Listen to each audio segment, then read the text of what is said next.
श्री सीतानाथ समारंभाम रामानंदारी मध्यमाम अस्मदाचार्य पर्यंताम वंदे श्री गुरु परंपराम।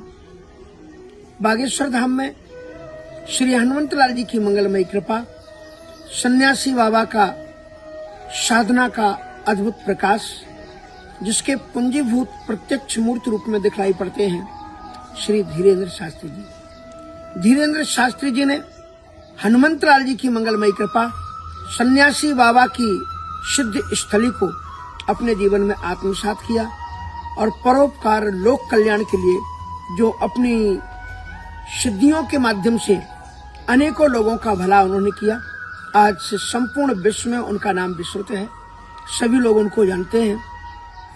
मुझे भी पूर्व में भी एक बार जाने का अवसर मिला और इस बार बहुत अच्छा संयोग है कि वे प्रतिवर्ष अनेकों लोक कल्याण की साधनाओं के क्रम जहां चलाते हैं, जैसे वैदिक वाङ्मय, छात्रों का अध्ययन, गरीब परिवारों के लिए गृह निर्माण की योजना और उनको सुपुर्द करना, अस्पताल का एक उद्घाटन पिछली वर्ष ही आदरणीय प्रधानमंत्री जी ने किया।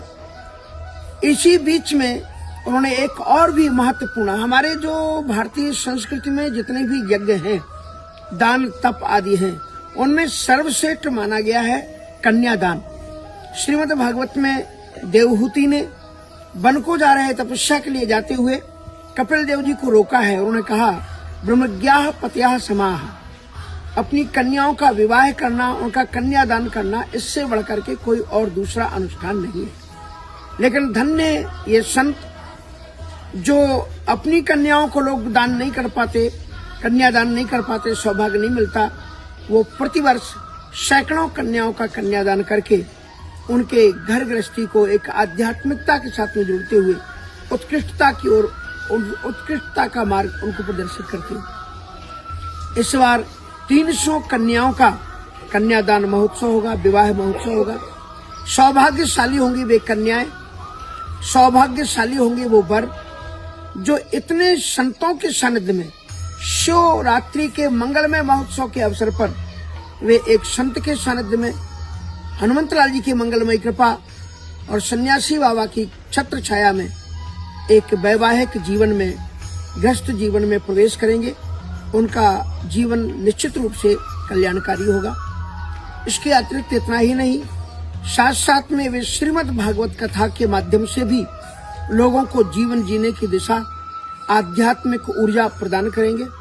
अनेकों संतों का, महापुरुषों का, आचार्यों का, जगतगुरुओं का, द्वाराचार्यों का वहां पर पदार्पण होगा और मुझे भी बहुत प्रेम से उनका निमंत्रण मिला है। मैं भी वहां पर श्री बागेश्वर धाम सरकार का दर्शन करके अपने जीवन को सार्थक करने का प्रयास करेंगे।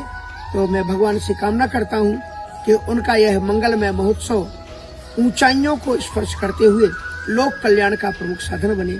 इन्हीं शुभ मंगल कामनाओं के साथ में जय श्री सीताराम।